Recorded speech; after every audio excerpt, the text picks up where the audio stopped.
तर एप्रिल ते सप्टेंबर या 6 महिन्यात या महाराष्ट्रामध्ये मोठी गुंतवणूक आलेली आहे। महाराष्ट्र आता थांबणार नाही असं ट्विट मुख्यमंत्री देवेंद्र फडणवीसांनी केलंय। 6 महिन्यात 1,13,236 कोटींची परकीय गुंतवणूक झाली। वर्षभरात 94.71% गुंतवणूक 6 महिन्यातच झाली आहे। मी महाराष्ट्राचं मनपूर्वक अभिनंदन करतो असं फडणवीस म्हणाले। ट्वीट त्यांनी नेमकं काय केलेलं आहे एकदा ग्राफिक्सच्या माध्यमातून बघूया। महाराष्ट्र आता थांबणार नाही। 6 महिन्यात 1,13,236 कोटींची परकीय गुंतवणूक, वर्षभराच्या 94.71% गुंतवणूक 6 महिन्यातच झाली।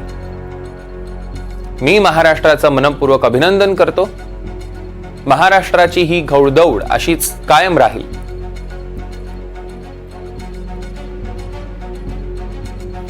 आतापर्यंतची आकडेवारी काय आहे? 2020-21 मध्ये 1,19,734 कोटी रुपये, 2021-22 मध्ये 1,14,964 कोटी,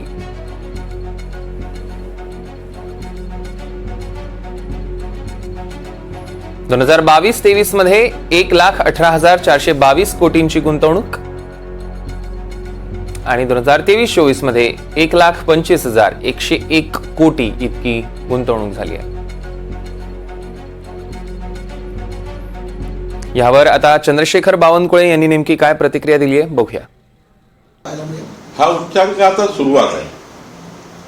जसं जसं समोर जाईल सरकार, देवेंद्रजीचा कार्यकाळ पुढे जाईल, 100 डेज आपण जे म्हणतोय सरकारचे, तो कार्यकाळ जेव्हा संपेल 100 डेजचा, त्या दिवशी तुम्हाला अजून काही वेगळं दिसेल।